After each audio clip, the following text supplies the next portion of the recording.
நம்ம நடிகர் ராகவா லாரன்ஸ் நடிச்ச ஜிகர் தண்டா படத்தை நம்ம எல்லாருமே பார்த்துட்டு வரோம். அந்த படத்துல வந்து பாத்தீங்கன்னா ஒரு சின்னதாக ஒரு குட்டி கேமரா வச்சுட்டு அவர் வீடியோ ஷூட் பண்ணிட்டு இருப்பாரு. அப்படி ஒரு வீடியோ ஷூட் பண்ணிட்டு இருக்கும் பொழுது கடைசியா அவர் என்னதான் ஷூட் பண்ணிட்டு இருந்தாரோ கிட்டத்தட்ட அதுதான் வந்து பாத்தீங்கன்னா கடைசியா அவங்க எல்லாம் இறந்து போகும்போது ஒரு பெரிய விட்னஸா மாதிரி சம்பந்தப்பட்ட குற்றவாளிகளுக்கு தண்டனை வாங்கி கொடுக்கறதுக்கு ஒரு பெரிய உதவி பண்ணியிருக்கோம். இது வந்து நம்ம ஜிகர் தண்டா படத்தினுடைய ஒரு திரைக்கதை. இது வந்து பாத்தீங்கன்னா இப்ப சமீபத்துல இந்த 21ஆம் நூற்றாண்டுல ரிலீஸ் ஆனிச்சு. போன 20ஆம் நூற்றாண்டுல ரிலீஸ் ஆகி ஒரு மிகப்பெரிய சக்கப்போடு போட்ட படத்துடைய ஒரு சின்ன காப்பின்னு கூட சொல்லலாம் இந்த படத்தை. இன்னும் சொல்ல போனோம்னா நம்ம தமிழ் சினிமால இந்த வெரைட்டி படம் அப்படிங்கிறது இது மட்டும்தான்.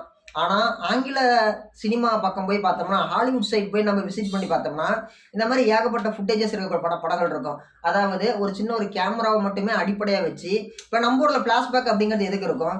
ஃப்ளாஷ்பேக் சீன் எப்படி இருக்கும்? ஹீரோ ஹீரோயின்கிட்ட சொல்லுவார், ஹீரோயின் ஹீரோட்ட சொல்லுவாங்க, வில்லன் ஹீரோவை பார்த்து சொல்லுவான், ஹீரோ வில்லனை பார்த்து சொல்லுவான்.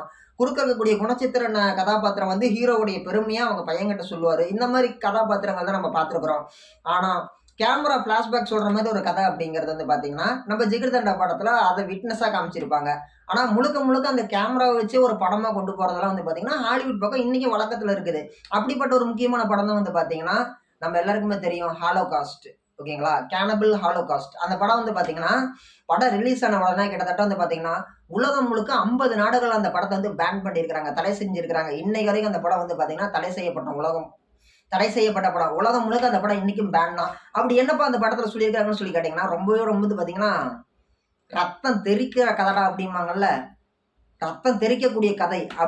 அப்படிப்பட்ட ஒரு கதை தான் வந்து பார்த்தீங்கன்னா அந்த படம். நம்ம ஊரில் படம் வந்து பார்த்தீங்கன்னா பான் ரிலேட்டடு அல்லது நியூடிட்டி ரிலேட்டடு இந்த மாதிரி வந்துச்சுன்னா ஏ சர்டிஃபிகேட் கொடுப்பாங்க. இன்னும் கொஞ்சம் இதாக பண்ணுச்சுன்னா எக்ஸ் சர்டிஃபிகேட் கொடுப்பாங்க. இந்த மாதிரி படங்கள்லாம் வந்து பார்த்தீங்கன்னா ஒரு ரிலேட்டடாக போயிடும். ஆனால் இந்த டெரரிசம் அப்படிங்கிறது துப்பாக்கி வச்சு சுடுறது, வெடிக்கிறது இந்த மாதிரி போயிடும். ஓகேங்களா?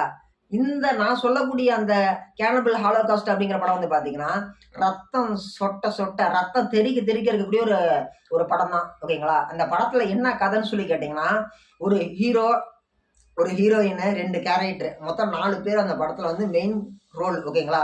இப்போ வந்து நம்ம எப்படி பைரட்ஸ் ஆஃப் தி கரீபியன் படம் பார்த்தோம்னா ஜாக் ஸ்பேரோ கூட வந்து ஒரு 4 பேர் இருப்பாங்க. அதே மாதிரி தான். ஓகேங்களா? வில் டர்னர் இருப்பார், நம்ம எலிசபெத் இருப்பாங்க. அதே மாதிரி வந்து பார்த்தீங்கன்னா வில் டர்னரோடைய அவங்க அப்பா இருப்பாங்க.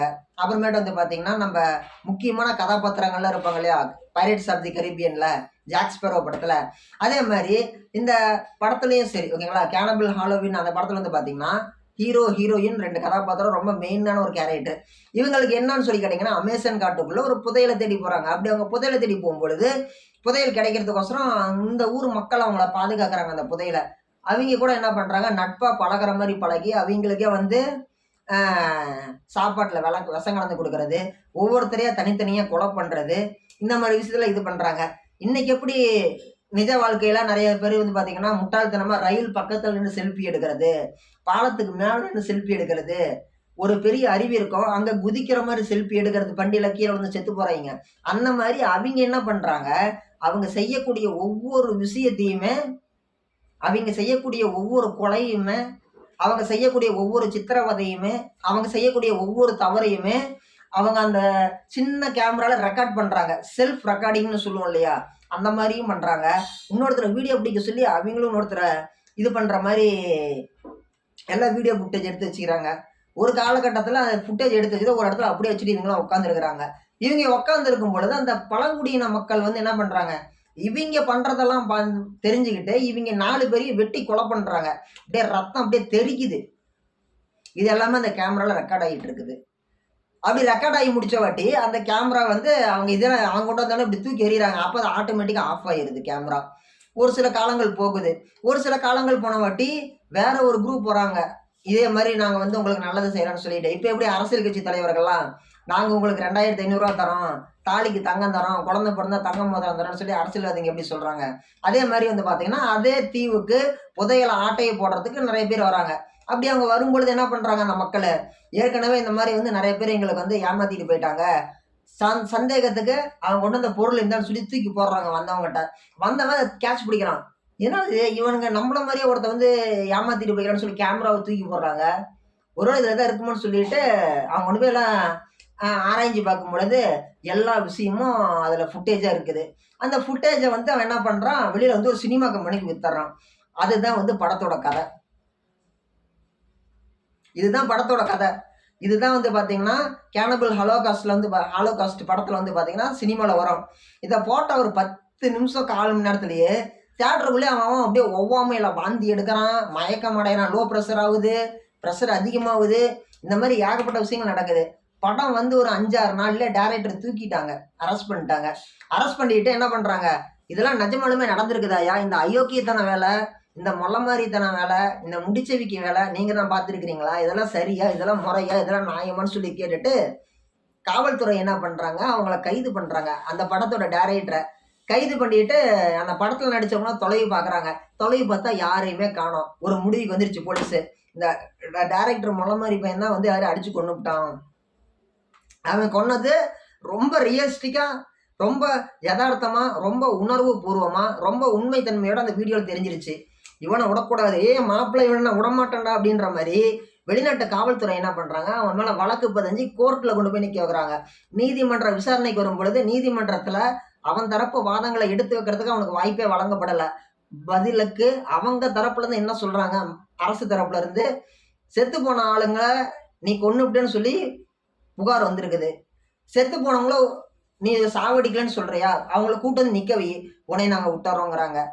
ஒரு கட்டத்தில் என்ன பண்ணுறதுன்னு தெரியாமல் தவிச்சு போன அந்த டைரக்டர் என்ன பண்ணுறாரு, சொல்கிறாரு இதெல்லாம் கதை தான்யா, நம்புங்கய்யா, ஏன் நம்ப மாட்டேங்கிறீங்கன்னு சொல்லிட்டு. ஆனால் அந்த ஆள் சொல்கிறத யாருமே நம்பலை. நீ பொய் சொல்கிறையா, நீ சொல்கிறத நாங்கள் நம்ப மாட்டோம்யா, நீ சொல்ல நாங்கள் கேட்கணுமா, நீ பித்தலாட்டம் பேசுகிறேன்னு சொல்கிறாங்க. ஒரு கட்டத்தில் என்ன பண்ணுறாரு டைரக்டரு, நிறையா ப்ரைவேட் டிடெக்டிவ் ஏஜென்சிகிட்ட போய் கான்டாக்ட் பண்ணுறாரு. இந்த மாதிரி இந்த படத்தில் நடித்த 4 பேர்ட்டையும் நான் வந்து அக்ரிமெண்ட்டில் சைன் வாங்கிட்டேன். இந்த படம் வெளியில் வந்ததும் ரொம்ப யதார்த்தமாக இருக்கணும், எல்லாருமே நம்பணும். ஒரு வருஷத்துக்கு நீங்கள் யார் கண்ட்லேயும் படாதீங்க, எங்கேயோ ஓடி போய் ஒளிஞ்சி வாழுங்கன்னு சொல்லிட்டு படம் நிறைய கொடுத்து அனுப்பிவிட்டேன். அவங்களாம் கண்டுபிடிச்சி கூட்டிகிட்டு வாங்க. அவங்களாம் செத்து போயிட்டாங்கன்னு சொல்லி தான் என் மேலே கேஸ் போட்டாங்க. நான் யாரையுமே கொலை பண்ணல. அவங்கள நான் இந்த மாதிரி வெளியில் அனுப்பிவிட்டேன்னு தெரிஞ்சால் என் மேலே ஃபோர்ஜரி வழக்கு தனியாக பதிவு பண்ணுவாங்க.